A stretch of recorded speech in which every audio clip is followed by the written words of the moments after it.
The Inca rose to power in the 15th century.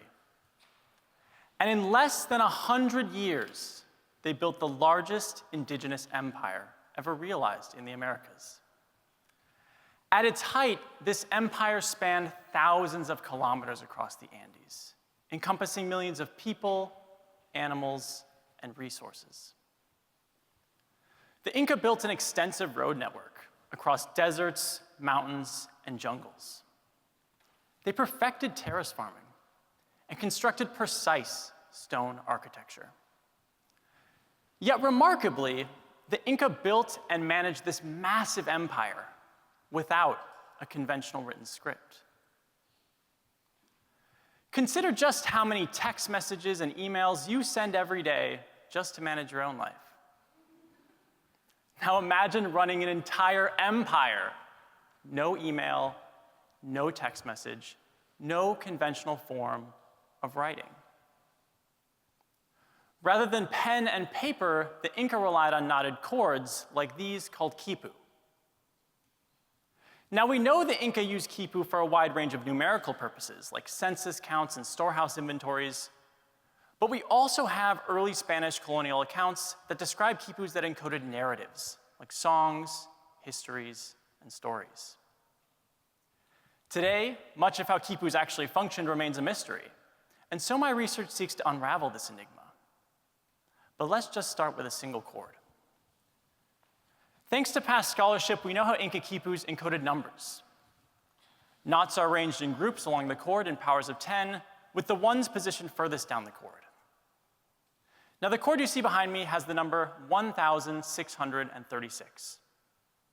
It's represented by one knot in the thousands place, highest on the chord, 6 overhand knots in the hundreds place, 3 overhand knots in the tens place, and a special kind of knot called a long knot made here with 6 turns in the ones place, where each turn represents 1 unit.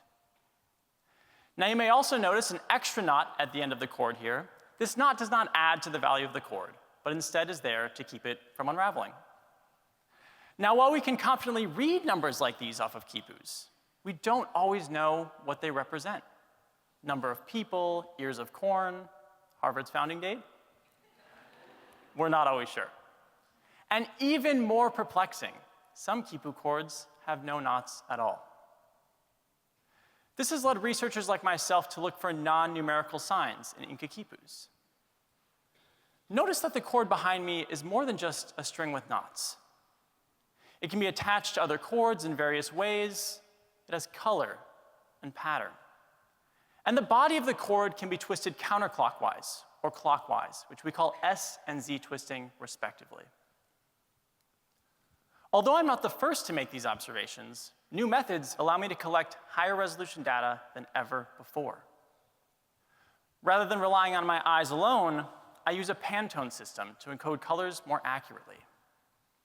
Instead of simply recording the external twist of the chord like we just saw, I also record the entire internal structure of each chord, which may give us a glimpse at how, and perhaps by whom, each chord was made.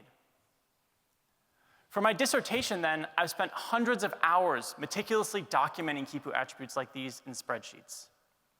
And by converting quipus to spreadsheets, I'm able to conduct large-scale analysis while simultaneously aiding in the preservation of these fragile objects. But how can these other structures, like a quipu chord's attachment knot, be used to encode data? Well, for one answer, we can turn to a set of possible Rosetta Kipus. In the early 2000s, researchers identified a Spanish colonial document and a set of 6 quipus that appeared to record the same taxation event. Both the quipus and the document recorded the total amount of taxpayers and the total amount of tax owed by this community. Later, in 2018, my colleague Manny Medrano hypothesized that the 2 ways you can attach a quipu chord could be used to encode the Andean social structure of moiety, which divides communities into 2 social halves. Now, building on these insights, I wanted to see just how far I could take the Rosetta Kipus. And by analyzing the quipu data alongside the document, I was able to reconstruct a detailed set of social and political hierarchies for this community. Notably, these hierarchies were absent from the Spanish document, but instead preserved in the quipus. I began asking myself, what aspects of quipus and of the past are we missing out on through our current methods? I realized we'd narrowed our perspective, focusing solely on deciphering quipus.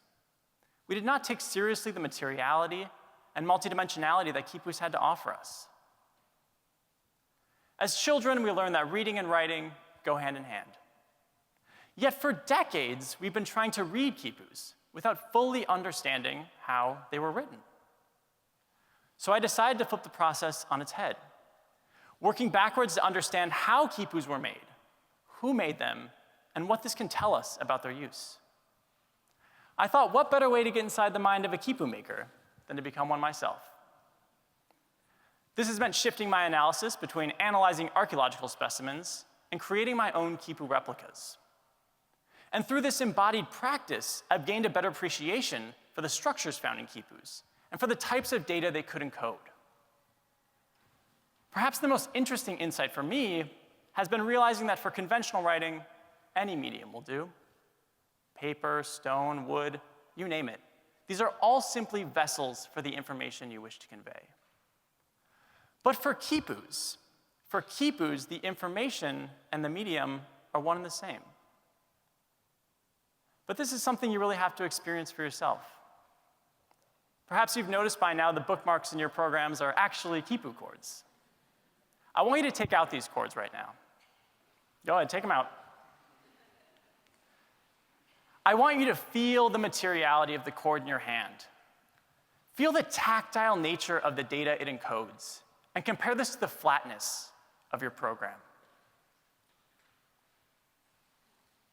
Now I want us to try adding some new information to this chord. I'd like everyone to try and tie a simple overhand knot on the topmost portion of your chord that's furthest from that end knot we talked about earlier. Go ahead, try to tie it.